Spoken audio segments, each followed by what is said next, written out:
Salut, salut les supersoniques.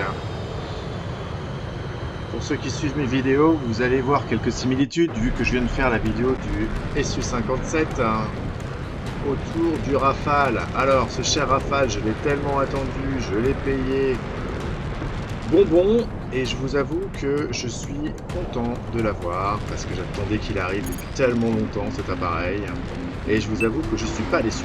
Alors, faisons le point sur cet appareil. On est sur un appareil français voilure Delta, donc ça veut dire manœuvrabilité très bonne. On est sur 39 degrés, 2 mètres par seconde en virage, ce qui est l'équivalent du Su-57 que j'ai présenté tout à l'heure, qui est très manœuvrant déjà. Donc vraiment très bonne capacité à virer, et ça c'est quelque chose qui est très important. Vitesse, vitesse très honnête, hein, supersonique, on est sur un Mach 1 à 1350 km/h. Donc voilà, ça vous permet de rejoindre assez rapidement la zone de combat. On a 13 secondes de post-combustion, ce qui est pas forcément le plus gros, mais ça reste tout à fait honnête. Donc une PC qui fonctionne bien, qui dure assez longtemps quand même. Et ensuite, l'armement. Donc l'armement du Rafale, c'est facile. On n'a pas fait compliqué. Il y a deux armes. Il y a 6 missiles infrarouges avec une portée très raisonnable qui lock en 2 secondes à 7000 mètres de distance et en 1 seconde le reste du temps. Donc, assez rapide. Ce sont des missiles qui sont très efficaces sur l'accroche et sur l'acquisition et sur la destruction. Donc ça c'est vraiment bien. Ils font que je dise pas de bêtises. Oula. Je regarde mes notes en même temps que je parle, ce qui fait que c'est très efficace quoi. 131 DPS, donc dégâts par seconde. C'est très bien. Et voilà, je méritais d'être puni. Et ils ont cette particularité d'avoir un spectre de lock qui est très grand. Il y a un angle d'acquisition qui est très grand. Je vais vous le montrer dans 2 secondes. Donc là je suis face à mes adversaires, mais si je me mets pas face à mes adversaires, je tourne le viseur. Vous voyez que le missile lock sur le côté et il part directement sur la cible. Et en plus il la touche.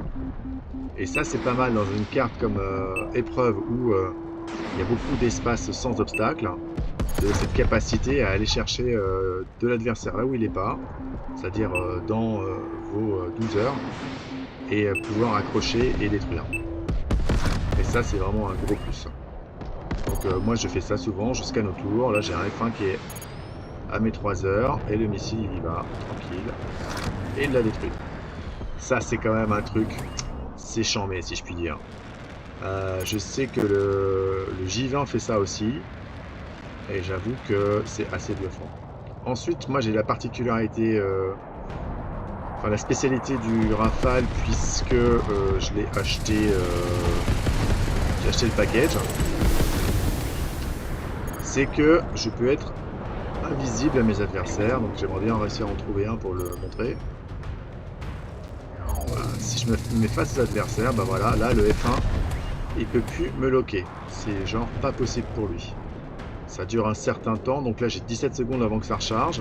L'avantage c'est que je peux l'utiliser plusieurs fois en une partie. Et quand vous arrivez en face à face, vous mettez ça, l'adversaire peut pas vous loquer et vous mettez une châtaigne. Et ça c'est vraiment cool, ça donne un petit truc en plus qui permet de prendre l'ascendant. Donc voilà, donc pour revenir sur le Rafale,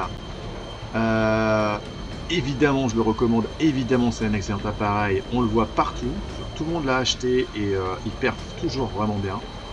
Très content de cette réalisation par les éditeurs du jeu, puisque en tant que français, Cocorico, on a un appareil français qui est vraiment bon. Le 2000, le Mirage 3 et le F1 étaient déjà géniaux, mais celui-là il est vraiment super. Donc je vous le recommande vivement. Et je vous dis à plus. Allez, ciao.